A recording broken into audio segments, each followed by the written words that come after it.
tema da mensagem é: só o Senhor é Deus. Amém?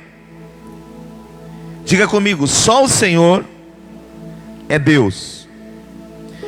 E aqui no 39 diz: porque isto hoje saberás e refletirás no teu coração, que só o Senhor é Deus, em cima no céu e embaixo na terra, nenhum outro há. Guardai, pois, os meus estatutos, os meus mandamentos que te ordeno hoje, para que te vá bem a ti, a teus filhos depois de ti, e para que prolonguem os dias na terra, que o Senhor teu Deus te dá para todo o sempre. Amém? Senhor, obrigado pela tua palavra.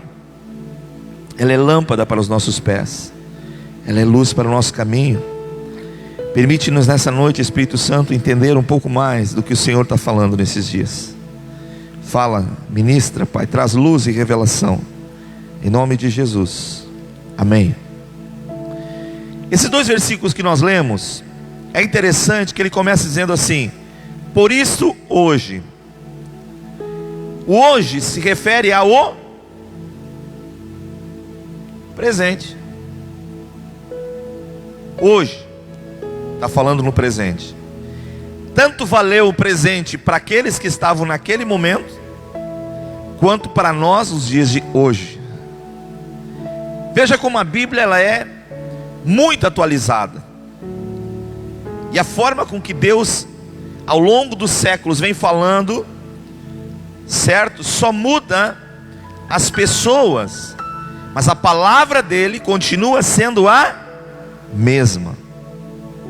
E ele então vai dizer para Moisés instruir o povo, que o povo tinha que saber quando, hoje, não é amanhã, não é ontem. Preciso saber hoje, saber o que eles não podiam esquecer, e que talvez muitos nesta geração tenham esquecido. Ele diz: saberás e refletirás no teu coração. Tem uma coisa que o ser humano tem como problema, e Deus sabe disso, então Ele trabalha nisso, porque Deus sempre vai trabalhar onde está o foco do problema. Qual é o problema? Nós temos memória curta. Nós nos esquecemos facilmente de coisas das quais nós já recebemos. Quer ver, por exemplo, um casal? Ele acorda em casar-se, porque estão apaixonados, e fazem planos para subir na vida, planos para prosperar, fazem a matemática do amor para que as coisas possam evoluir. Na maioria das vezes é assim. E de repente o tempo começa a passar, e algumas coisas começam a mudar. Vêm as conquistas, vêm as melhoras da vida, e de repente ambos se perdem e esquecem de como começaram, juntos tratando os assuntos, juntos conquistando, e facilmente na frente há um rompimento e uma separação por causa do egoísmo, simples por não lembrar de como se começou. Então antigamente a gente não tinha as redes sociais, a gente não tinha como recordar algumas coisas, mas agora 5 anos, 6 anos, o Facebook traz algumas lembranças de fotos, de comemorações, de eventos. Você já não viu isso? Sim ou não? E você pega 6 anos para trás e você olha e vê a tua maneira física, como tu estava e como tu está agora. Uns estão mais fofinhos, outros são mais magrinhos. E você vê que algumas coisas vão alterando. É assim ou não é assim? Mas aquilo traz em lembrança. E você para e olha: mas que legal, olha só, olha essa foto, olha como eu estava, olha como eu era. E você diz: pá, olha que legal essas nossas férias, como a gente curtiu junto, como foi bacana isso aqui. Você passa a refletir com base a algo que você trouxe na memória e lembrou. Agora Deus está exercendo isso na pessoa de Moisés e dizendo: ó, eles precisam lembrar. E lembrando, eles precisam meditar em uma coisa. E aí ele vai falar o quê? Refletirás aonde? No teu coração. Aonde é o coração para Deus? É isso aqui. Tem que parar e pensar. Ele vai dizer: refletirás no teu coração que só o Senhor é Deus, tanto no céu como também na terra.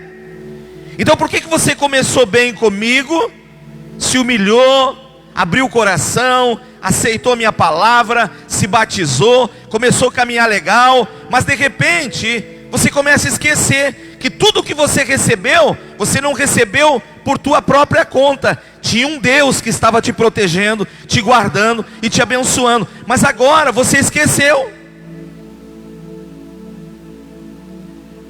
E Deus está dizendo para Israel: ó, reflitam no coração de vocês, porque eu sou Deus tanto no céu, como também aqui na terra. Então significa, ó, tem muitos que acreditam em deuses, se apegam em pessoas, firmam a sua fé em coisas falíveis. Ele diz: mas eu sou o Senhor, eu tirei vocês da terra do Egito, eu estou colocando vocês numa outra terra, sou eu que tenho pelejado por vocês, sou eu que tenho guardado vocês, todos os dias da vida de vocês, e vocês não podem se esquecer. Em quem vocês confiam?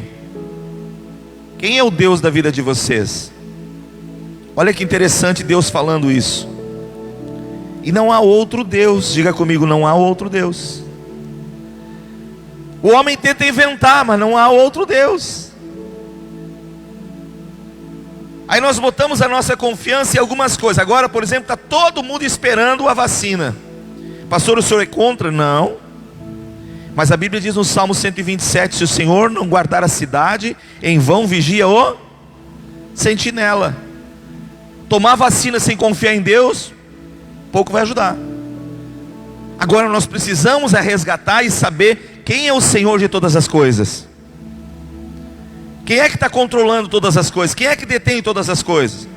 É o Senhor, é Ele. Mas nós oramos: Pai nosso que estás no céu, santificado venha o teu nome, seja o teu nome, venha a nós o teu reino, seja feita a tua vontade. Como que é feita a vontade de Deus, se sou eu quem coordeno a minha vida? Se sou eu quem decido o que eu quero, o que eu acho que é melhor para mim? Quantos estão entendendo em nome de Jesus? Está entendendo? Agora, ele vai dizer, ó, você tem que refletir, só tem um Deus, só um Senhor, tanto no céu como embaixo na terra. Verso 40: guarda, pois, os seus estatutos e os seus mandamentos, que hoje, ó, presente, te ordeno. Para que? Primeiro, vá bem. Segundo, ó, vá bem a ti e os teus filhos. Ó como Deus pensa na frente. E ele vai dizer mais: e depois de ti. Terceiro, para que se prolonguem os teus dias aonde? Aonde? Na terra. Então Deus tem prazer sim que a gente viva na terra e glorifique Ele. O problema é quando nós estamos vivendo na terra e deixamos de glorificar a Deus. Aí eu quero que você volte a Deuteronômio capítulo 4, o versículo 1.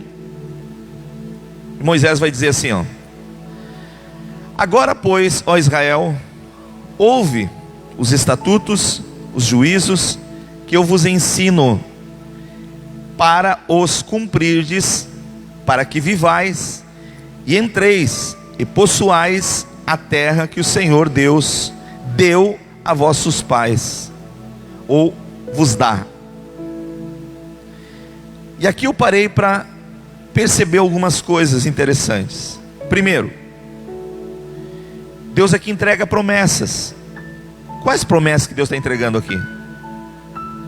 Ó, número 1, para que vocês tenham vida. Como é que eu vou ter vida? guardando a palavra de Deus no meu coração.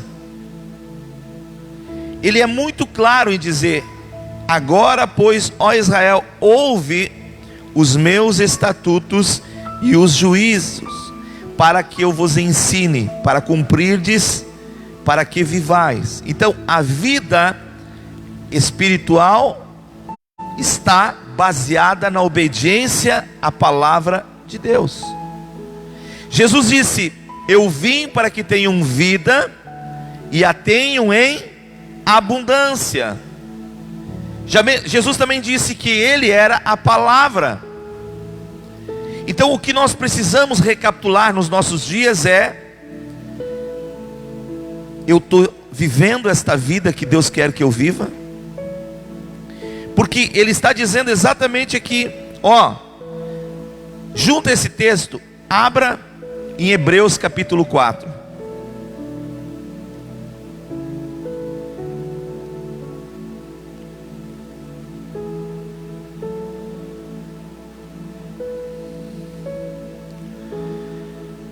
Hebreus capítulo 4, verso de número 19.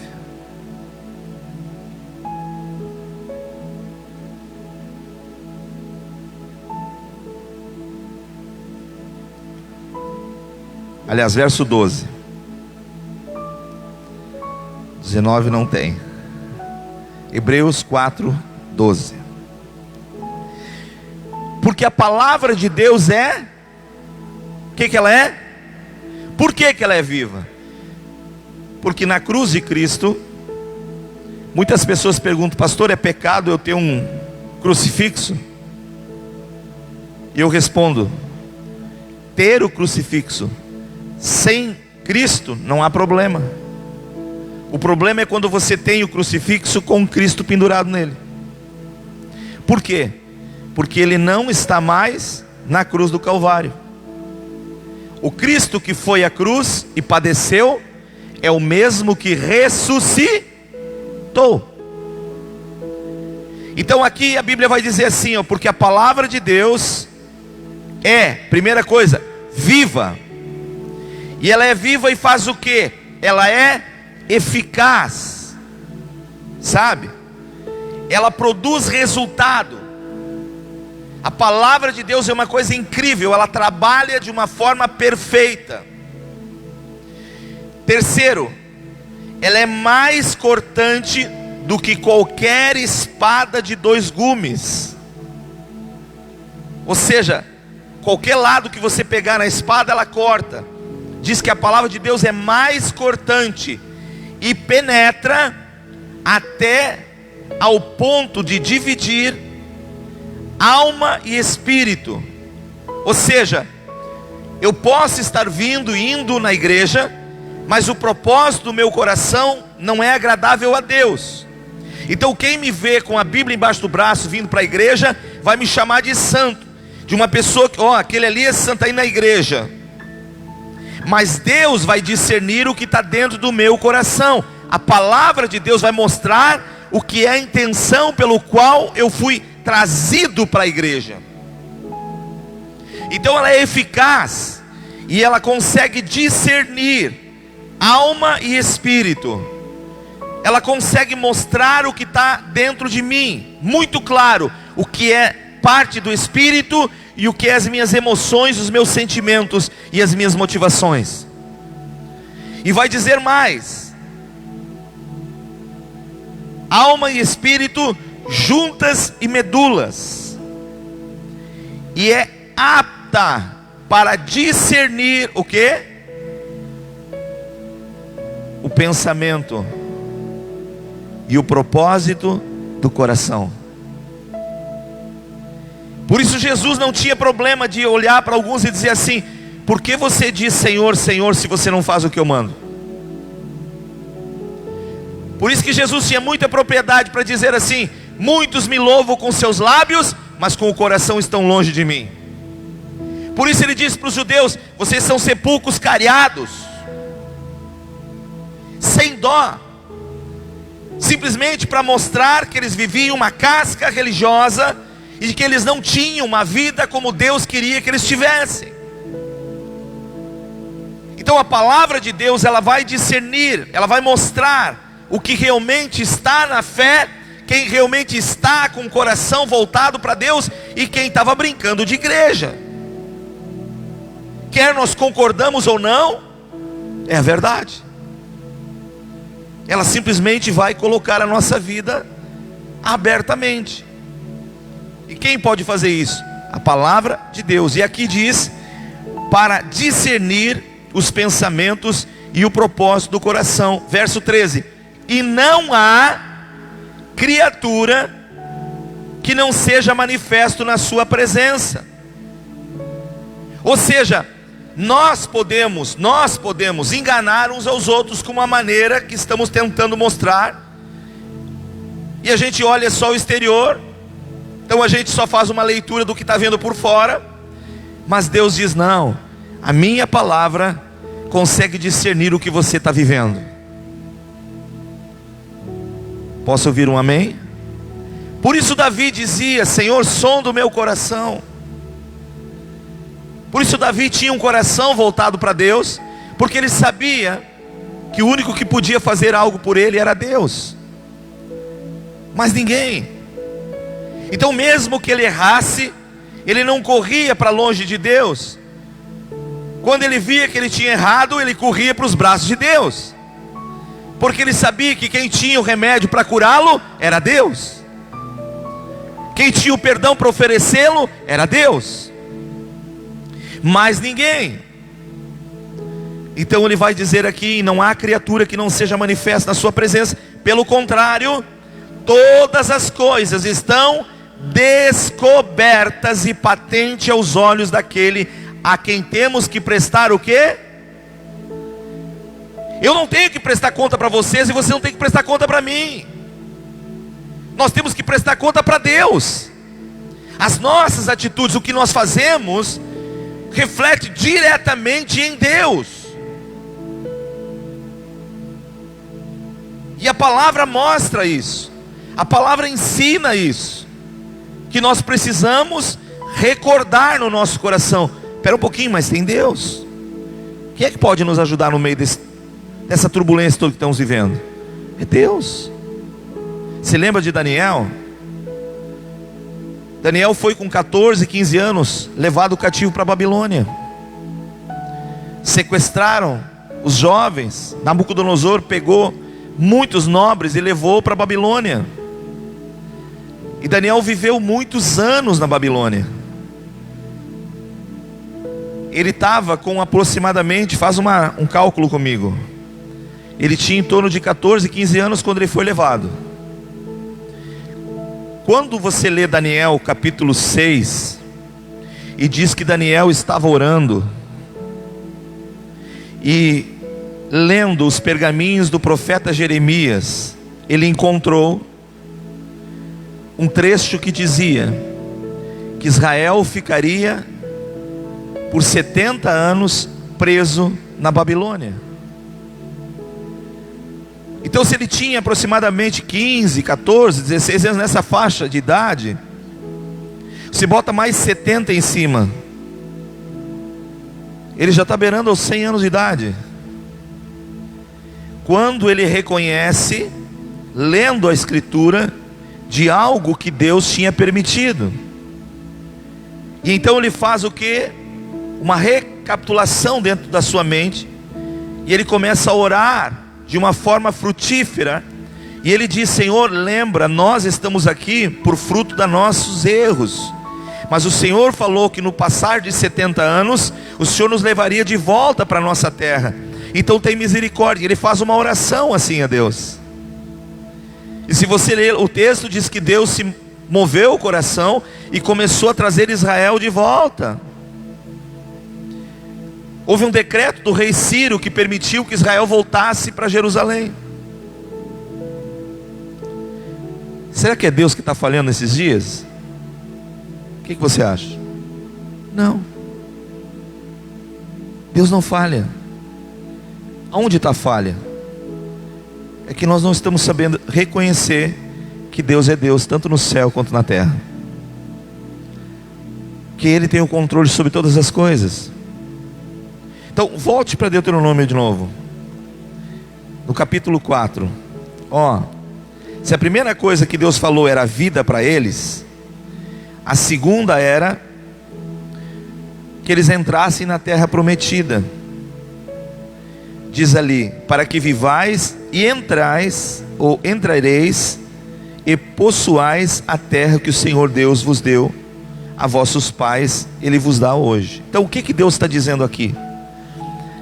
Que nós precisamos nos posicionar para viver aquilo que Deus de antemão já entregou para nós. É um posicionamento de vida. Você começa a ver como é que as coisas aconteceram, sabe? Exatamente assim. Deus fala com eles, Deus mostra como é que eles tinham que viver. No verso 11 do capítulo 4: então chegastes e vos pusestes ao pé do monte, e ao monte ardia em fogo até ao meio-dia, ao meio dos céus, e havia trevas e nuvem escura. Então o Senhor vos falou no meio do fogo, a voz das palavras ouvistes, porém além da voz não ouvistes aparência nenhuma. Então vos anunciou que Ele, a sua aliança, que vos prescreveu nos mandamentos, e os escreveu as tábuas de pedra. Também o Senhor me ordenou, ao mesmo tempo que vos ensinasse estatutos e juízos, para que cumprissem na terra a qual iriam passar. Então, quando eu me converto, eu tenho que entender que Deus tem palavra para mim, e um comportamento do qual eu não posso abrir mão dele, porque Deus não vai mudar, é eu que preciso mudar. Então, uma das coisas que Deus entregou para nós, a sua palavra. Se Deus está dizendo que eu tenho que congregar, então eu não tenho que ser cabeça oca, achando que eu posso viver a vida cristã sem congregar. Se Deus está dizendo que eu tenho que tomar a Santa Ceia, e eu tenho que fazer isso com sabedoria, então eu tenho que tomar a Santa Ceia, porque isso é palavra de Deus. Se Deus diz que eu tenho que perdoar quem me ofendeu, eu preciso perdoar. Por quê? Porque Deus está dizendo, e é a sua palavra. Se Deus está dizendo que eu tenho que mover em amor e fé para conquistar, então eu tenho que me mover em fé e amor, porque é a palavra de Deus. Ou seja, em tudo Deus me deixou a sua palavra para me guiar. Qual é o nosso problema? Eu creio em Deus, mas por que você não obedece? Por que a gente não faz o que Deus está mandando fazer? Qual é a nossa dificuldade? Era exatamente o que Israel passava. Então Deus disse: para vocês viver e para vocês entrar na terra, depende dos meus estatutos e dos meus juízos. Para mim e para você viver uma vida plena e abençoada, dependemos do Evangelho de Jesus. Não há outro. Não adianta nós tentarmos inventar que não tem. Aí Deus vai falando. Terceiro ponto, verso 2. Olha o que diz no capítulo 4, verso 2. Nada acrescentareis à palavra que vos mando. Primeiro, Deus não quer que nós acrescentamos nada. Amém? Agora, junto a esse texto, deixa ele aberto, vá a Provérbios capítulo 30, verso 6. Provérbios 30, 6.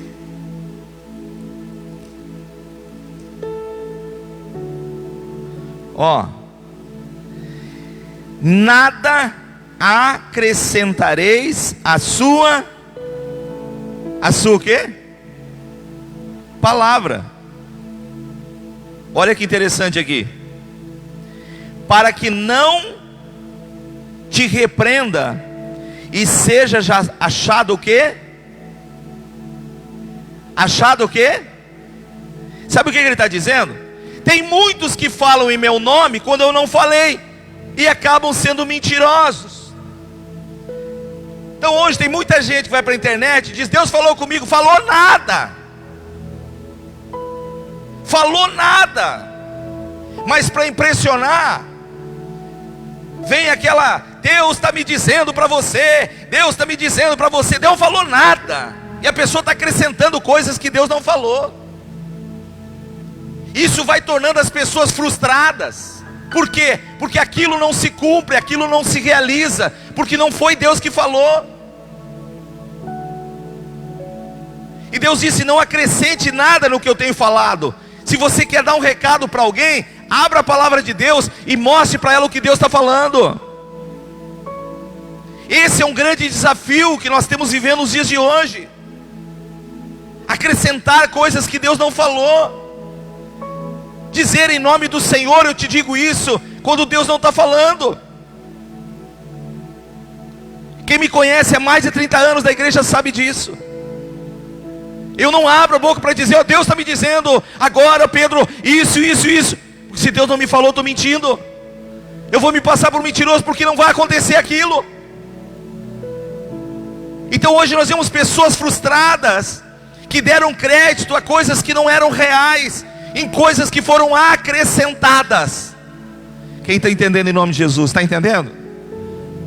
E Deus me revelou que você vai casar esse ano ainda. Deus está me mostrando o varão. E a pessoa se enche de, começa a olhar e começa a procurar, e começa a ver onde é que está, e daqui a um pouco se frustra. Deus não falou nada. Então Deus está mostrando para Moisés: fala para o meu povo, a minha palavra é o suficiente. Você não precisa acrescentar nada nela. Ela por si própria produz o efeito que você precisa, mas você tem que meditar nela. Essa é a palavra. Então eu acordo de manhã, eu vou para os Salmos 23, e Davi diz: certamente bondade e misericórdia me seguirão todos os dias da minha vida, e eu hei de habitar na casa do Senhor para sempre. Então eu me levanto: Senhor, olha só, aí fora está um rumor de guerra, aí fora está uma situação terrível, Senhor, mas a tua palavra me diz que bondade e misericórdia seguirão aqueles que te amam e te creem, Senhor. E eu creio no teu nome, eu creio na tua palavra. Então, Senhor, eu estou saindo agora. Acampa a tua bondade, acampa a tua misericórdia, me leva em segurança e me traz em segurança. Deus, eu confio em ti, porque você está vendo o efeito da palavra de Deus. Se eu tenho que cantar, eu canto a palavra. Mas hoje as pessoas cantam a palavra e cobram.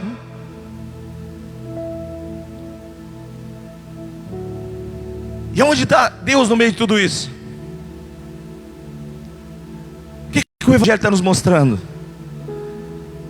Que a palavra de Deus é viva e eficaz. Deus vai discernir o que está no coração, o propósito. Deus vai mostrar o que está por trás, qual é a motivação daquilo, qual é a intenção. Você está entendendo? Semana passada alguém me disse: pastor, olha só, eu lhe conheço há anos, eu não vejo um anel de ouro na sua mão, não vejo um relógio. Eu disse: nunca vai ver.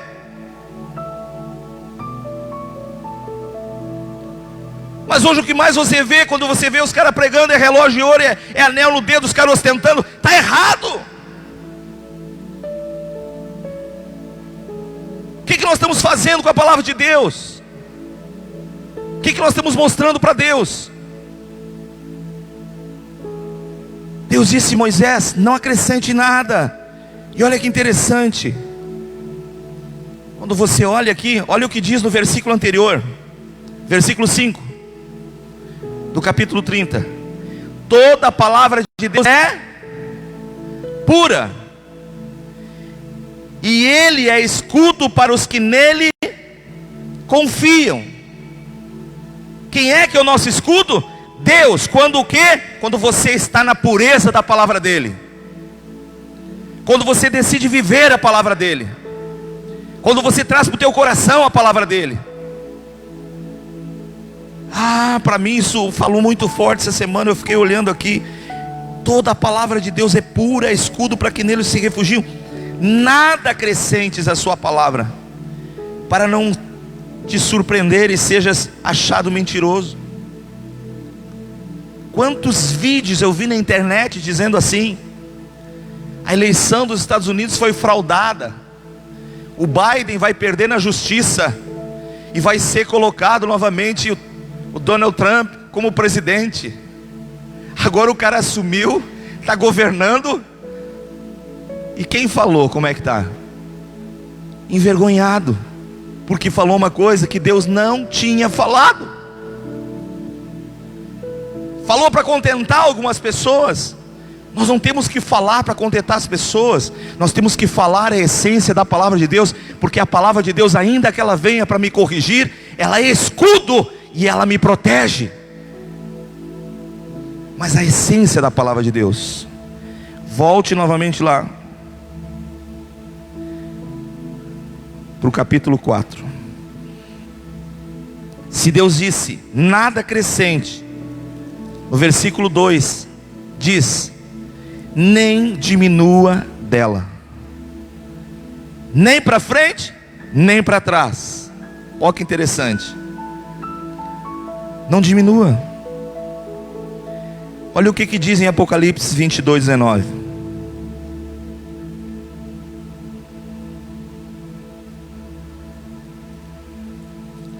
O último livro da Bíblia e o último capítulo, Apocalipse 22, verso 19. Se alguém tirar qualquer coisa da palavra deste livro da profecia, Deus tirará a sua parte da árvore da vida, da cidade santa e das coisas que se acham escritas no livro da vida. Simples assim. Se alguém tirar ou acrescentar alguma coisa, Deus disse, não vai ter parte comigo. Posso ouvir um amém? Deus está falando conosco. Amém? Então, a palavra de Deus, ela me mantém com o coração voltado a Ele, mostrando que eu não posso acrescentar, eu não posso tirar. Volte lá para o capítulo 4 de Deuteronômio. O versículo 4 vai dizer assim: porém vós que permanecestes fiéis ao Senhor vosso Deus, todos hoje estáis o quê? Vivos. O que Deus está dizendo aqui? Ó, vocês que levaram a sério, vocês que decidiram guardar a pureza da minha palavra, o que eu ensinei, eu guardei vocês em vida. Gente, Paulo, ao aplicar a Santa Ceia, o que ele diz? Capítulo 11, vai lá, abra lá. Não é culto de ceia, mas vamos recapitular. Se Deus está dizendo que nós temos que trazer a memória, então vamos trazer a memória. Capítulo 11, 1 Coríntios. Vai lá, vamos ver o que Deus está falando lá. Abra aí, Micael. 11, capítulo 11, verso 24, 25 por aí. Vamos ler os versículos seguintes. Ó, passa adiante, 25, 26, 27. Ó, por isso, aquele que comer o pão ou beber do cálice do Senhor indignamente será réu do corpo e do sangue do Senhor. Versículo seguinte: examine-se, pois, quem? O homem a si mesmo, e assim coma do pão e beba do cálice. Primeiro, eu tenho que me examinar, eu tenho que trazer a consciência, a minha memória, eu tenho que fazer uma recapitulação de como é que eu estou vivendo. Versículo seguinte, 29.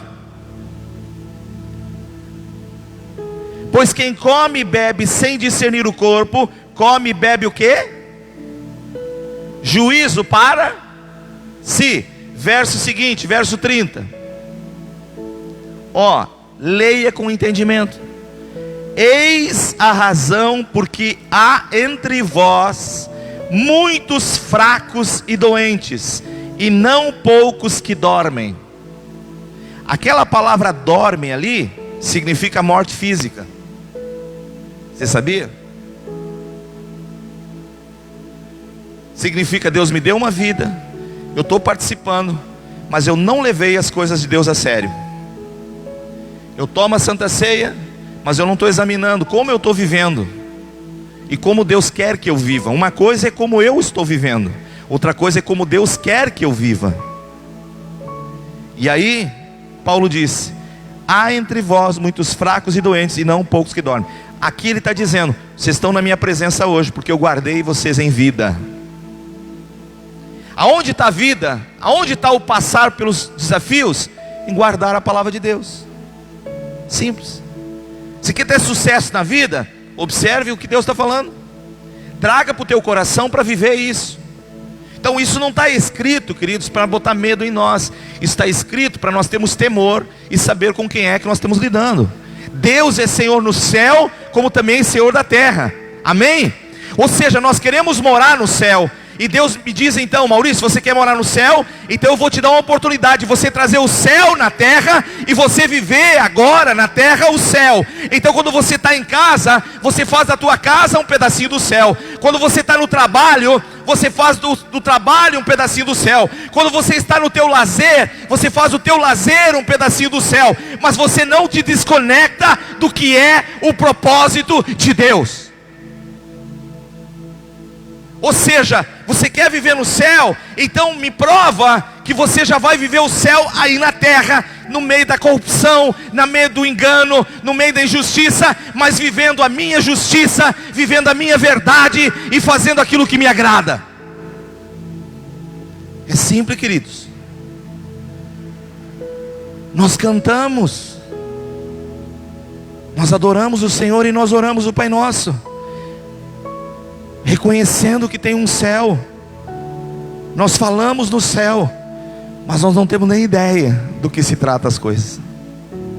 Ontem eu estava chegando em casa na garagem e coloquei uma música do Maurício Paes. Aí eu parei e disse para Bia: escuta a música. Uma música bonita dele. E ele dizia assim: Senhor, eu almejo me encontrar contigo, te abraçar, porque eu te amo, Jesus. Senhor, meu coração anela por ti. Quanto tempo eu tenho que esperar para ter esse encontro e o Senhor me abraçar? E eu parei o carro, desliguei o rádio e disse para Bia: nós não sabemos o que cantamos. E Deus diz: então agora, nesse momento eu estou te chamando para te dar um abraço. Acabou a vida na terra. Meu Deus, mas eu estou perdendo a vida, o Senhor vai me levar agora, mas eu queria viver tanto. Mas o que você estava cantando? O que você estava dizendo? Você almeja tanto o Senhor mesmo? Mas quando vem uma situação você já fica todo: e aí agora, Senhor, o que eu vou fazer? O Senhor é Senhor da tua vida no céu e na terra. Ele controla todas as coisas, amém? Se Ele permitiu vivermos 10, 5, 50, 100, glória a Deus. Mas se Ele quis nos recolher para os braços dEle, glória a Deus também. Mas nós não entendemos isso, porque a nossa mente muitas vezes é medíocre, é pequena, para entender o que Deus está falando. Então Ele precisa nos fazer lembrar. E Moisés está aqui mostrando, ó, como é que tem que ser. Volte ao capítulo 4, versículo 6. Vai dizer assim: guardai, pois, e cumpri-os, porque isso será a vossa sabedoria e o vosso entendimento perante os olhos dos povos, que ouvindo todos esses estatutos dirão: certamente este grande povo é gente sábia e inteligente. O que ele está dizendo aqui? Que quando nós vivemos com Deus, as pessoas têm que olhar para nós e dizer: mas por que a tua vida está assim, desse jeito? Você é diferente. Você vai dizer: sabe por quê? Porque eu tenho Jesus no meu coração e eu vivo a sua palavra. Simples. Mas hoje se criou uma revolta do mundo com a igreja. Você já percebeu isso, não? Uma rivalidade, uma discussão. Quando Deus disse: não, eles vão perguntar: como é que a nação de vocês é diferente? Como é que o coração de vocês é diferente? Como é que a vida de vocês é diferente? Por causa do quê? Por causa de mim, Deus disse, na vida de vocês. A minha vida, na vida de vocês, torna vocês diferentes.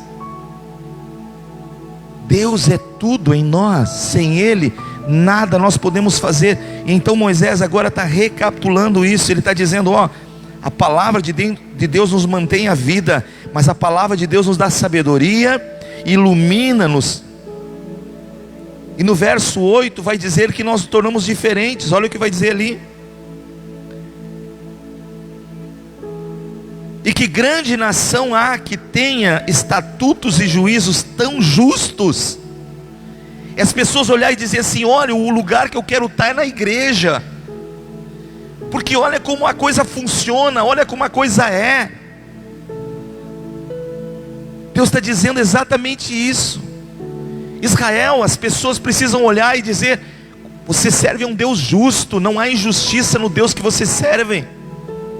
Então, ou seja, eu quero estar onde você está. Começa a haver um gosto e um desejo de ir para aquele lugar onde você está ocupando, onde você está participando.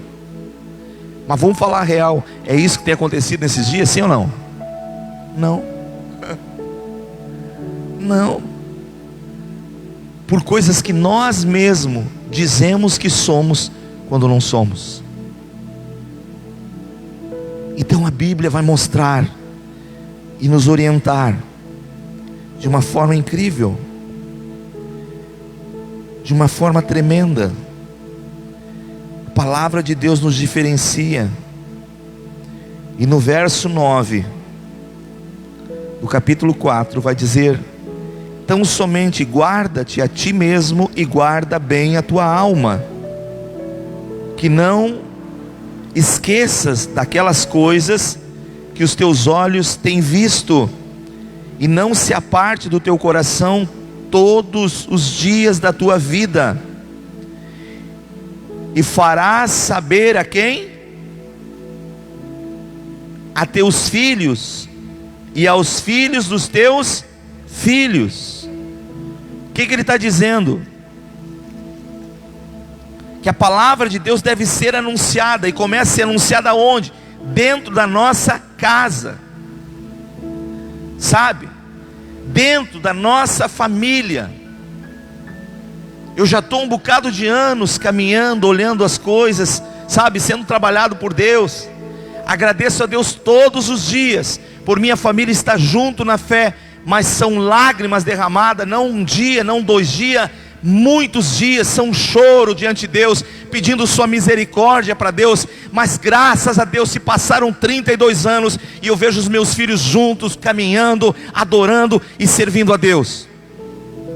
Mas eu também vi pessoas que estavam dentro da igreja com os filhos pequenos, vinham com os filhos, brincavam, iam na escolinha, e de repente os filhos não estão mais. Outro dia eu disse para uma pessoa, eu disse: presta atenção, teu filho não está mais na igreja, tem 19, 20 anos. O teu outro pequeno está crescendo, quando ele atingir a idade do outro também não vai vir na igreja. Por quê? Por causa da irresponsabilidade dos pais. E Deus disse: tu vai trazer o teu coração e tu vai ensinar aos teus filhos e aos filhos dos teus filhos. Então há um elo, uma conexão de palavra que nós precisamos passar, de firmeza, de convicção, de sentar com os filhos, de explicar, de orientar, de mostrar o que é certo e o que é errado, num padrão do céu. Não é o que pensamos humanamente, não é o que desejamos apenas como carnalmente, mas é o que Deus sente e coloca dentro de nós. Nós temos que ensinar. Esse é o caminho, meu filho. Se você escolher esse caminho, você pode quebrar a cara lá fora. Poderá te acontecer várias coisas que não é agradável aos olhos de Deus, mas se você conservar a fé, a palavra viva de Deus no teu coração, Deus continuará te iluminando, te guardando, te protegendo. E a palavra, Deus está recordando a Moisés, dizendo: Moisés, fala para eles, sabe, fala para eles, mostra para eles, Moisés. Olha que interessante, ele vai dizer isso: passar para os filhos. No verso de número 10: não te esqueças do dia em que estive perante o Senhor teu Deus em Horebe, quando o Senhor me disse: reúne este povo e farei ouvir a minha palavra, a fim de que aprenda a temer-me todos os dias na terra, viver e ensinar aos seus filhos. É isso que Deus espera de nós. Então nessa noite, volte lá para o capítulo 4, verso 39. E Moisés está dizendo: por isso hoje saberás e refletirás no teu coração que só o Senhor é Deus. Aonde que Ele é Deus? No céu e na terra. Nós estamos vivendo dias em que as autoridades estão enxugando gelo. Você já tentou enxugar gelo? Esse termo enxugar gelo significa não dá nada. Por quê? Porque não sabem o que estão fazendo. Fecha, abre, encolhe, faz isso, faz aquilo e não resolve nada. Porque não sabem o que fazer. Mas do contrário, a igreja tem a palavra viva de Deus, amém? E a sua palavra, ela está sobre nós. E Deus pode fazer isso acabar da noite para o dia, se nós entendermos e dizermos: Senhor, Tu és Deus, Tu és o Senhor, governa sobre nós, governa sobre nossa vida. Jesus, Tu tens todo o direito de fazer como o Senhor quer. Não seja o que eu quero, mas seja o que Tu queres. Porque o Senhor é Deus e não há outro além de Ti. Amém? Fecha os teus olhos, curva a tua cabeça. Só o Senhor é Deus. Quem sabe nessa noite você precisa fazer uma oração, reconhecendo o senhorio de Deus. Quem sabe nessa noite você precisa dizer: Senhor, obrigado porque o Senhor me trouxe para ouvir esta palavra. Obrigado porque eu sintonizei no Facebook para ouvir. Então, meu irmão, hoje nós não temos que fazer orações pelo Facebook copiadas e coladas. Hoje nós temos que entrar no nosso quarto, fechar a porta e orar, rasgar nosso coração diante de Deus, derramar nosso pranto diante dele, dizer: Senhor, se tem alguém que pode mudar isso tudo, é o Senhor. Se estamos assim, é porque nós provocamos isso. Tem misericórdia de nós, ajuda-nos. Tem misericórdia da nossa vida, ó Pai. Tem misericórdia da nossa família, ó Deus. Tem misericórdia de nós. Ah, Deus está conosco nesses dias, esperando uma resposta nossa, esperando o nosso viver, nosso coração se movendo diante dele, dizendo: Pai, estou aqui para clamar. Deus, nessa noite nós nos sujeitamos a Ti. Só o Senhor é Deus.